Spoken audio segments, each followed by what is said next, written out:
안녕하십니까, 퀀트킹입니다. 자, 이번 시간 수급을 활용해서 기관 외국인들이 매수를 많이 하는 기업들을 추출하는 그런 추출법에 대해서 배워보도록 하겠습니다. 그에 앞서서 저희가 제공하고 있는 이 수급이란 항목, 기관 그리고 외국인에 대해서 간단히 말씀을 드리면요, 보통 HTS 상에서는 당일 매수한 금액이 많은 순서대로 정렬을 합니다. 보통 시가총액 큰 기업들이 많이 잡히게 되겠죠. 하지만 저희가 제공하고 있는 퀀트킹 PC 프로그램에서 제공하고 있는 이 수급, 기관 외국인, 그리고 수급에 대해서는 당일 매수 금액 나누기 시가총액을 합니다. 즉 시가총액 대비로 얼마나 매수를 했는지를 표현해서 제공을 하기 때문에 중소기업들이 많이 잡히기도 하고, 그리고 조금 더 합리적인 수급에 해당되는 기업들이 보여진다. 이 정도로 보시면 될 것 같습니다. 그에 앞서서 일단 업종대로 한번 정렬을 해놓고 한번 보겠습니다. 업종대로 정렬이 되었습니다. 그리고 쭉 넘겨보면 쭉 이쯤이네요. 여기 나오네요. 자, 보세요. 당일 기관, 당일 외국인, 당일 수급 이렇게 나오죠. 당일 기관 외국인, 당일 기관은 기관 순매수 대금 나누기 시가총액, 당일 외국인은 외국인 순매수 대금 나누기 시가총액, 당일 수급은 기관 외국인 합친 거예요. 나누기 시가총액.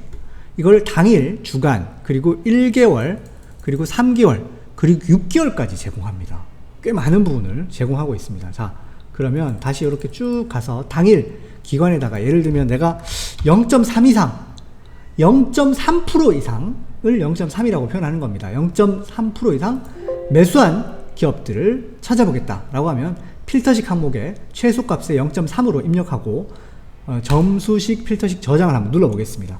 그럼 어때요? 쭉 보면 업종대로 우리가 한번 뽑은 거예요. IT 장비 중에 스마트폰 쪽이 좀 잡히고, 그 다음 볼까요? 엔터 미디어 쪽, 그리고 반도체 장비, 그리고 자동차 쪽 좀 잡히네요.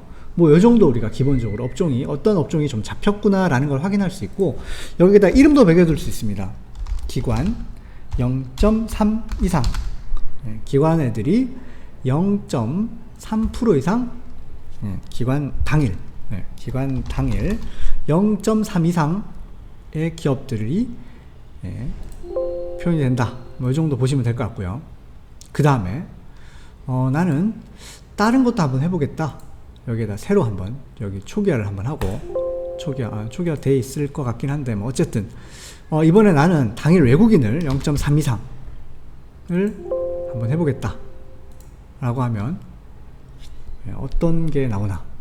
이번에 외국인 쪽에서는 스마트폰 쪽 좀 많이 매수를 하네요. 그리고 건설 쪽, 그리고 의외로 외국인들이 기계 쪽에 좀 많은, 그리고 디스플레이 장비, 그리고 반도체 이런 쪽에 좀 그리고 식음료도 좀 많고, 자동차 부품도 꽤 많이 매수를 하네요. 제약바이오도 꽤 많습니다.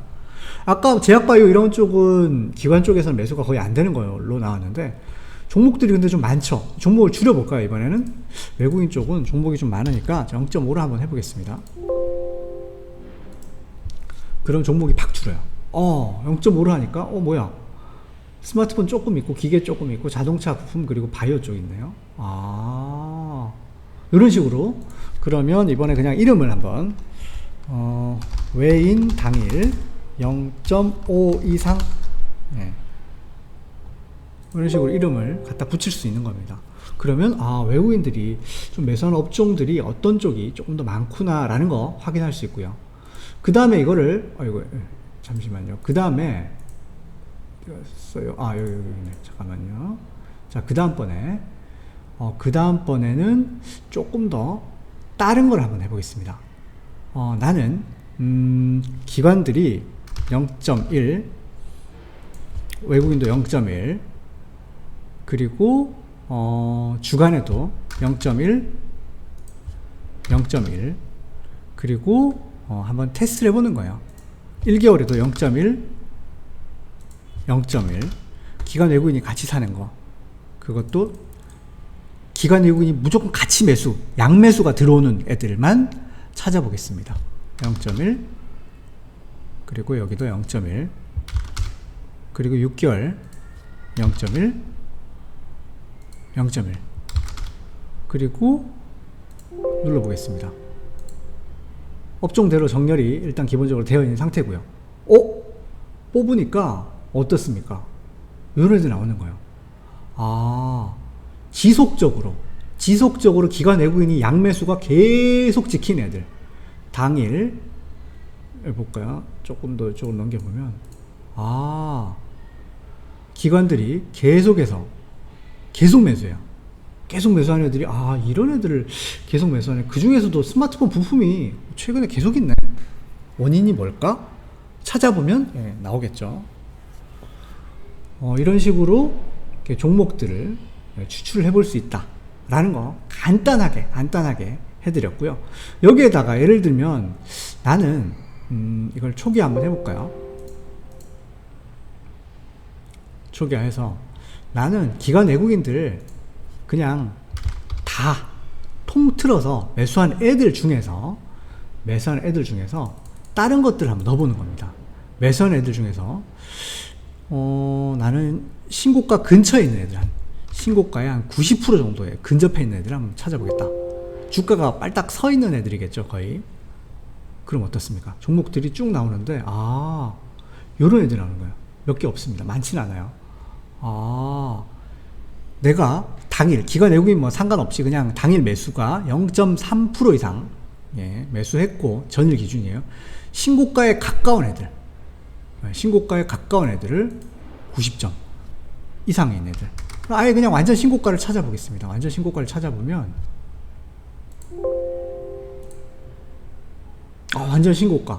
완전 신고가면서 수급 찍힌 애들, 이런 식으로 그걸 업종별로 기본적으로 업종대로 해가지고 정렬을 한 거예요. 업종 소로 정렬할 수도 있습니다. 근데 대로 했을 때가 조금 더 이제 그림들을 그리기가 좀 수월하긴 하더라고요. 그래서 이런 식으로 한번 추출을 해볼 수 있다. 그리고 이거를 응용해서 뭐 신고가든 아니면 뭐 이평선이든, 이평선이 살아있는 애들이든, 아니면 거래가 터진 애들, 이런 식으로도 추출을 할 수 있습니다. 이번엔 한번 거래 터진 애들로 한번 해볼까요? 아까 신고가 다시 지우겠습니다. 신고가 다시 날리고, 그리고 다시 저장, 신고가 날리고, 그리고 다시 이쪽 쭉 한번 가보겠습니다. 나는 뭔가 기관 외국인이 매수를 하면서도 거래대금 증가율도 한 50% 이상, 그리고 20일 평균도 50% 이상, 50% 이상 증가하는 애들을 찾아보겠다. 그러면 어떻습니까? 거래대금 증가도 되는데, 거래대금 증가도 되면서 수급도 지킨 애들. 그래서 여기서 수급은 아까 기관 외국인 합친 수급으로 계산한 거죠. 거래가 터지면서 이렇게 좀 되는 애들은 이런 애들이 있구나. 이런 식으로 찾아볼 수 있으니까 업종별로 대충 나오죠. 그림들이. 이런 식으로 업종별로 수급이 찍히는 애들이 어떤 애들이고, 그것을 나는 신고가 기준으로도 해볼 수도 있고, 아니면 여기 거래대금, 아니면 실적이라든지, 아니면 어떤 기준을 같이 혼합해서 짬뽕해서 이렇게 만들어낼 수 있다는 거, 그런 정도 아이디어로서 활용하시면 좋을 것 같습니다. 감사합니다.